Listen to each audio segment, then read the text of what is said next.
Nous ferons un clin d'œil aux secrétaires. Ce métier est généralement exercé par les femmes. Elles assistent un ou plusieurs responsables dans leur mission. Nous reviendrons sur les difficultés qu'elles rencontrent et aussi sur l'évolution de leur métier dans une poignée de minutes. Raila Odinga a pu prêter serment lors d'une cérémonie dans le centre de Nairobi le 30 janvier dernier, malgré les menaces du gouvernement, ce qui a soulevé une vague d'indignation au sein du gouvernement kényan. Bonsoir et bienvenue dans le 19h.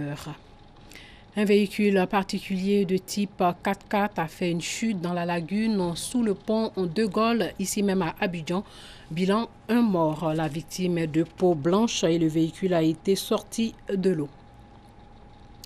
Faisons maintenant une incursion dans le milieu des secrétaires, ces personnes qui effectuent des tâches administratives et pour les gestionnaires et les professionnels.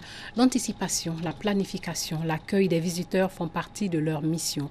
Bien souvent critiquées, comment sont-elles perçues aujourd'hui? Nous, Sangaré et Dangui les ont rencontrées.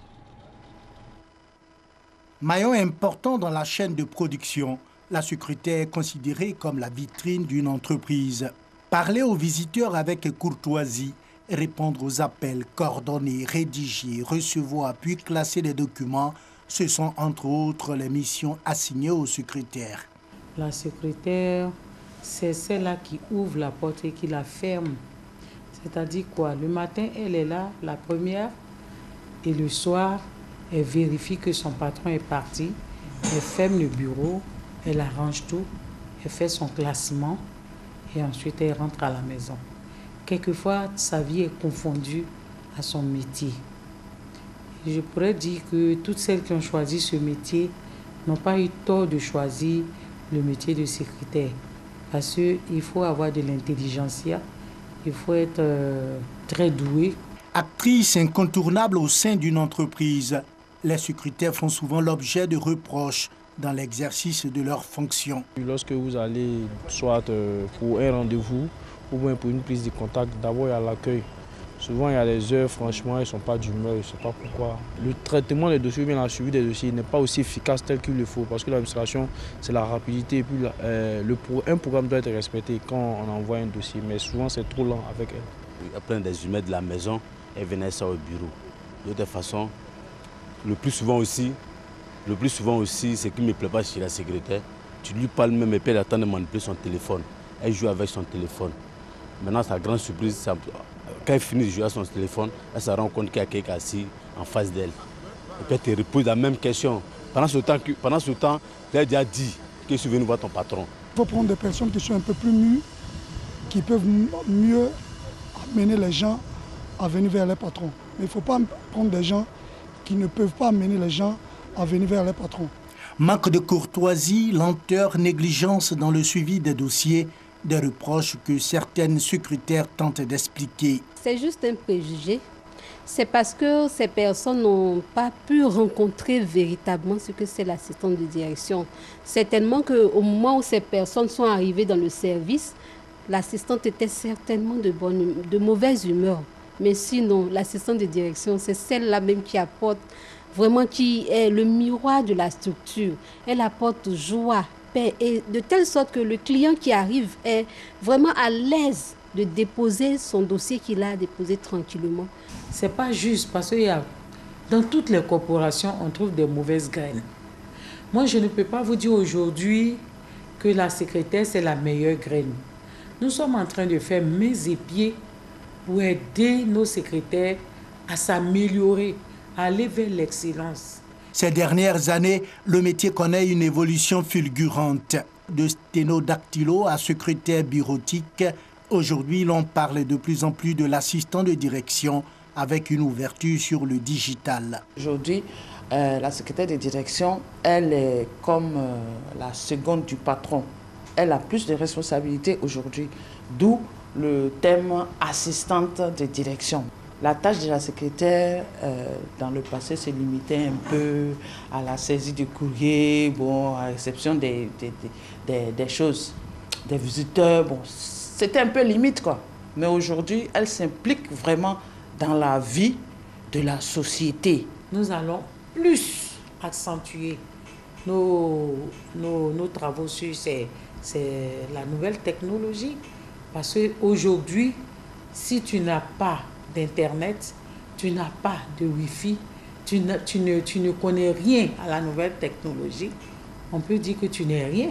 En Côte d'Ivoire, elles sont regroupées au sein de la Ligue ivoirienne des secrétaires, LIS. La présidente nouvellement investie entend rehausser l'image du métier à travers la formation pour les rendre plus performantes. Nos dévancières, les anciennes, ont commencé par la dactylographie. Ensuite, il y a eu le BEP secrétariat. Après le BEP secrétariat, il y a eu le BTS. Et donc, nous voulons aller plus loin. Au lieu de nous arrêter au BTS, nous allons faire les licences, nous allons faire les masters. Et donc, nous allons faire toutes ces formations pour que la secrétaire soit aguerrie. Si le métier de secrétaire est féminisé à 98%, force est de reconnaître que de plus en plus, les hommes font leur apparition dans le secteur. Aujourd'hui, c'est la journée mondiale de lutte contre le cancer. Les causes du cancer sont multiples et le traitement est douloureux, invalidant et souvent mutilant, accablant psychologiquement aussi et surtout très coûteux. Les priorités en matière de cancer sont avant tout la prévention ainsi que le dépistage et la détection très précoce permettant un diagnostic avec les meilleures chances de succès. Parlons cohésion sociale. Les Guinéens vivant en Côte d'Ivoire font du vivre ensemble leur credo lors de la cérémonie d'investiture du bureau de la section Côte d'Ivoire. Ils entendent respecter les lois ivoiriennes en vue d'une cohabitation pacifique avec leurs frères ivoiriens. Douadé Lazer.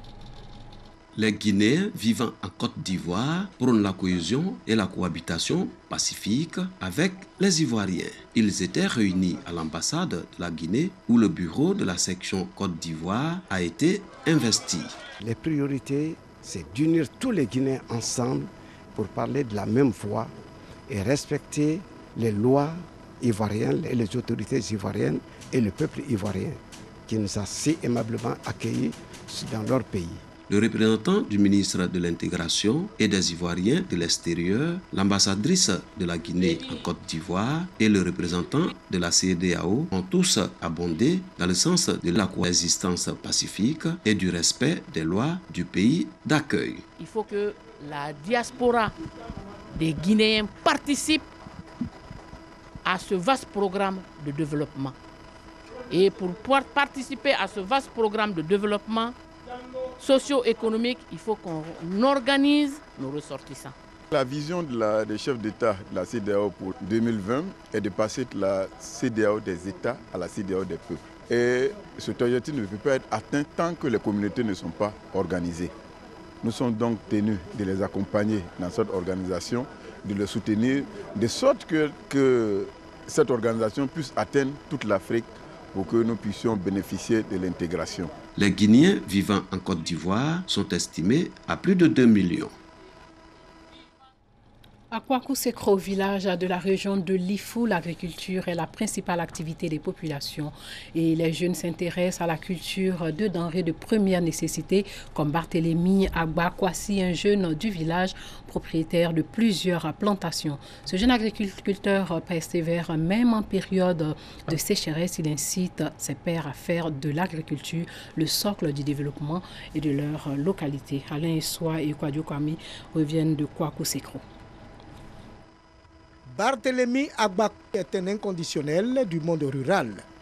La quarantaine révolue, ce natif du village de Kwakou-Sekro, village situé à 16 km de Ouélé dans la région de Lifou, a un amour prononcé pour l'agriculture. Son courage et son intégrité lui ont valu d'être à la tête de la jeunesse du village depuis une décennie. On travaille avec la jeunesse du village, femmes comme garçons. Nous avons notre association, l'association des jeunes garçons comme des jeunes filles. On travaille en harmonie. L'agriculture, principale activité de la population de Kwakou-Sekro. Les jeunes s'y adonnent, tout comme Barthélémy Agba, leur président. Cacao, café, EVA, anacarde, banane, igname et papaye. Pour chacune de ces spéculations, Barthélémy a au moins une plantation. Le problème, c'est l'écoulement de ces produits agricoles. Il y a des contacts à Boaké, même à Abidjan, mais tout se pose sur le problème du transport parce qu'on n'a pas de véhicule pour évacuer le produit. C'est ça qui est notre problème. Modèle par excellence de toute une génération, à Kwaku Sekro, ce jeune homme a réussi à enrôler bien de cœur dans le secteur agricole. Sous son impulsion, plusieurs jeunes essaient tant bien que mal de se faire une place au soleil, et ce, malgré les réelles difficultés rencontrées dans ce secteur d'activité. Et depuis une dizaine d'années, ils cultivent de l'aubergine. Les gens ne payent pas bien ici. En tout cas, c'est un peu compliqué pour nous. C'est de ça qu'il nourrit sa famille. Et pendant la sécheresse aussi, il n'y a pas de l'eau, on n'a pas de rivière pour arroser. Et c'est la misère totale ici. Pour Barthélemy, les autres jeunes et les cadres, Kwaku Sekro est une zone d'opportunité agricole à ne pas négliger. Et d'où leur rappel aux bonnes volontés pour sauver le secteur agricole dans cette localité. Nous avons besoin d'un cours d'eau, au moins un retenue d'eau pour arroser régulièrement nos plantations. Là, pendant la saison sèche, on peut vivre de ça. Prendre contact avec le ministère des Ressources halieutiques pour que vraiment ils viennent nous aider. Ne dit-on pas que le succès de ce pays repose sur l'agriculture? Reste à lui trouver les assises nécessaires pour inciter les jeunes à s'y adonner convenablement. Sachez que le Maroc a battu le Nigeria lors de la finale du CHAN 2018 à Casablanca. Au Maroc, 4-0. Le Maroc a dominé le match depuis le début.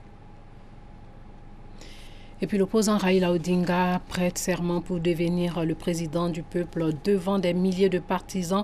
C'était le 30 janvier dernier, mais l'opposant n'a pas prononcé le même serment que celui prévu par la Constitution pour l'investiture du chef de l'État. Le leader de l'opposition qui affirme avoir remporté la présidentielle d'août 2017 semble de plus en plus isolé. Essayons de comprendre ce qui se passe au Kenya en 4 questions après cette prestation de serment. Que se passe-t-il au Kenya ?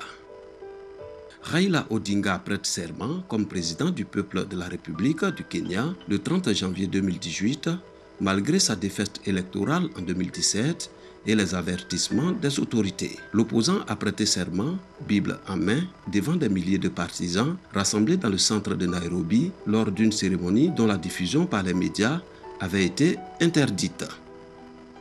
Que revendique Raila Odinga?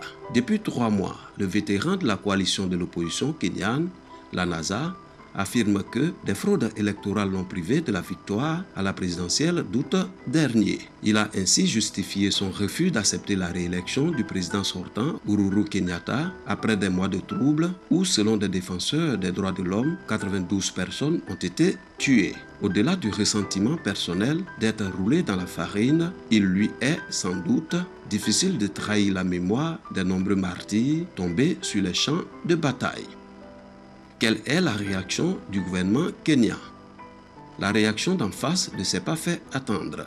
Le procureur général a été en effet on ne peut plus clair sur le sujet. Si le chef de l'opposition est intronisé, il sera arrêté pour trahison et risquera la peine de mort. C'est donc dire que la crise est loin d'être derrière les Kenyans. Mesure aussitôt dénoncée par la Commission kenyane des droits de l'homme. Que risquent les leaders du mouvement d'opposition? Cette investiture n'aura pas de conséquences à long terme puisque Raila Odinga n'a pas utilisé la forme légale reprise dans la Constitution comme président de la République et non du peuple selon un avocat du pays. Le risque d'une arrestation du leader de l'opposition n'est pas écarté. Pour être plus complet sur le sujet, sachez que la police kenyane a arrêté hier un 3e responsable d'opposition depuis l'investiture symbolique de l'opposant Raila Odinga comme président du peuple, alors que les autorités continuaient d'ignorer une décision de justice autorisant 3 chaînes de télévision suspendues à reprendre l'antenne. Odinga a essuyé des critiques de la part de la communauté internationale en raison de son investiture, à la suite de laquelle le ministre de l'Intérieur, Fred Matiang'i, a qualifié d'organisation criminelle le mouvement de résistance nationale lancé par l'opposition pour mettre en œuvre un programme de désobéissance civile. Voilà, merci de nous avoir suivis et surtout portez-vous bien.